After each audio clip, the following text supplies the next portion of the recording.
एहसन मेहंती साहब से हम गुफ्तगू करते हैं। बहुत शुक्रिया एहसन मेहंती साहब प्रोग्राम के लिए। आपने मतलब ये इकोनॉमिक इंडिकेटर्स इस वक्त तो हमें अच्छे खासे स्टेबल नजर आ रहे हैं। मार्केट 70,000 को क्रॉस कर चुकी है और उससे ऊपर स्टे भी कर रही है। आगे आपको स्टेबिलिटी नजर आ रही है मार्केट में?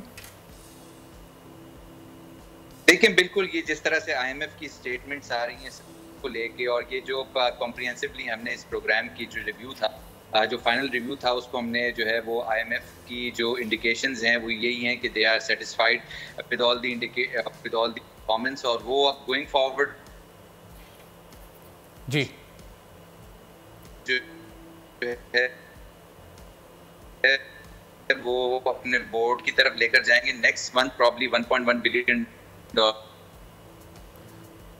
एहसन साहब को रिकनेक्ट हम करते हैं ताकि आपकी आवाज़ सही तौर पर नाज़रीन तक पहुंच सके। एहसन मेहंती साहब हमारे साथ मौजूद हैं, मार्केट की पॉजिटिविटी पर गुफ्तगू कर रहे हैं और मार्केट अभी 70,000 के इंडेक्स को क्रॉस कर चुकी है। एक मौका ऐसा आया था कि 71,000 को भी गुज़िश्ता 2 रोज़ में मार्केट ने टच किया था, लेकिन फिर वो सतह बरकरार नहीं रह सकी। लेकिन जो तमाम ट्रेड एनालिस्ट हैं वो ये कह रहे हैं कि आने वाले दिनों में ये जो टारगेट है वो भी हासिल हो जाएगा। जी एहसन साहब, अपना नुक्ता भी आप मुकम्मल कर लीजिएगा और आगे फिर जो पॉजिटिविटी है मार्केट की वो इस इंडेक्स को कहाँ तक लेकर जा सकती है?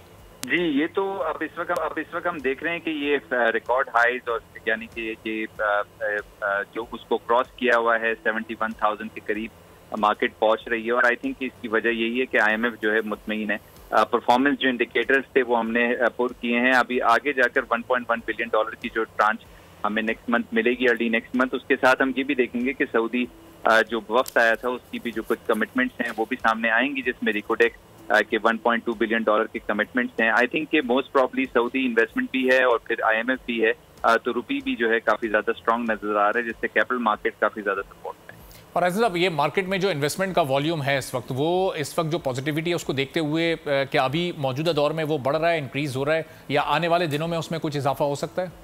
देखिए, इंडेक्स अगर बढ़ रही है तो इसका मतलब है कि इन्वेस्टमेंट आ रही है। फॉरेन इन्वेस्टमेंट हमने देखा कि $80 मिलियन तक जो है जुलाई से अप्रैल के माह तक जो है वो हमें नजर आई, और आई थिंक कि ये चीज इंडिकेट कर रही है कि आगे जो है कुछ माह के अंदर $10-12 मिलियन पर मंथ अगर ये आते रहे तो मार्केट के अंदर यूजुअली 4 से 5 बिलियन जो है वो फॉरेन इन्वेस्टमेंट हर मंथ आती है, जिससे मार्केट जो है रिकवर करती है। तो जाहिर है इन्वेस्टमेंट अगर बढ़ती है तो वॉल्यूम्स बढ़ते हैं, इन्वेस्टर्स भी बढ़ते हैं, तो ये सारी जो है वो एक टिकल डाउन इफेक्ट जो है उसका फिर इकोनॉमी पर भी आता है, इकोनॉमिक फंडामेंटल्स इंप्रूव हो रहे हैं।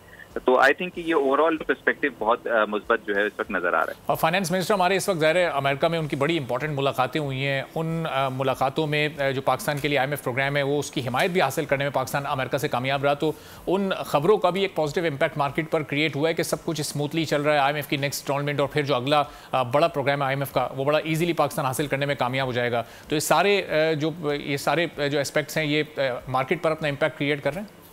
जी बिल्कुल, ये अगर आप देखें तो इसका पर्सपेक्टिव जो है फॉरेन इन्वेस्टमेंट पर भी आता है, जिससे foreign investment specially foreign exchange reserve built up होते हैं, रुपी रिकवर हुआ, $3 बिलियन जो है रेमिटेंसेज आई, फिर उसके साथ हम देखें तो $1 बिलियन का जो है करंट अकाउंट डेफिसिट, जो कि काफी ज्यादा इंप्रूव हो गया अगर हम प्रीवियस ईयर से कंपेयर करें। तो ये सारा जो डेटा है इंडिकेशन यही है कि इकोनॉमिक फंडामेंटल्स भी इंप्रूव हो रहे हैं, इसके साथ फॉरेन इन्वेस्टमेंट भी आ रही है और इन्वेस्टर कॉन्फिडेंस ओवरऑल जो बढ़ता है उसका इम्पैक्ट कैपिटल मार्केट पे आ रहा है। तो ये जो सक्सेसफुल मीटिंग्स हैं यानी कि सक्सेसफुल रिव्यू भी है, ये सारी चीजें जो है वो इंडिकेशन जो है इसमें यही होती है कि फॉरेन इन्वेस्टमेंट का डायरेक्शन मार्केट्स पर आता है, और फिर उसके बाद जाहिर है इसमें इकोनॉमिक फंडामेंटल्स और इंप्रूव होते हैं, फॉरेन इन्वेस्टमेंट इकोनॉमी में आती है और फिर इकोनॉमिक ग्रोथ नंबर्स जो हैं वो बेहतर होते हैं, जो अब 2% पर होंगे, बट आने वाले वक्तों में 4 से 5% तक इकोनॉमिक ग्रोथ रेट जो है FY25 में भी सारी पॉजिटिविटी हमें नजर आ रही है। ये इंटरेस्ट रेट में कमी के बगैर ये अभी नजर आ रही है। अगर उसमें भी कुछ कमी हो जाती है और ये गवर्नमेंट थोड़ा सा उसमें भी एक इनिशिएटिव ले, एक फैसला करे,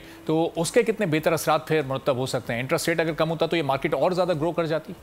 जी बिल्कुल, अनफॉर्चुनेटली इन्फ्लेशन रेट तो 24.8% प्रेडिक्ट किया है IMF ने, लेकिन हमारा जो एक्चुअल इन्फ्लेशन है वो 20.7% आ गया, यानी कि रियल इंटरेस्ट रेट इस वक्त तकरीबन 1.3% है। तो जाहिर है आने वाली पॉलिसी रेट जो है उसके अंदर कमी होगी, जैसे इन्फ्लेशन नंबर्स जो हैं 17% तक एक्सपेक्टेड हैं कि ये अप्रैल के नजर आएंगे और फिर उसके बाद और इन्फ्लेशन कम होगी। तो जैसे ही हमारी प्रैक्टिकली इन्फ्लेशन को हम कम करेंगे, ऐसी पॉलिसी रेट के अंदर जो है कमी होगी, जैसे पॉलिसी रेट के अंदर कमी होगी वैसे कैपिटल मार्केट आउट परफॉर्म करेंगी और बिजनेस प्रॉस्पर करेंगे। ठीक है, बहुत बहुत शुक्रिया। एहसन मेहंती साहब, MD and CEO Arif Habib commodities हमारे साथ मौजूद थे। सब्सक्राइब करें और बेल दबाएं ताकि कोई खबर रह न जाए।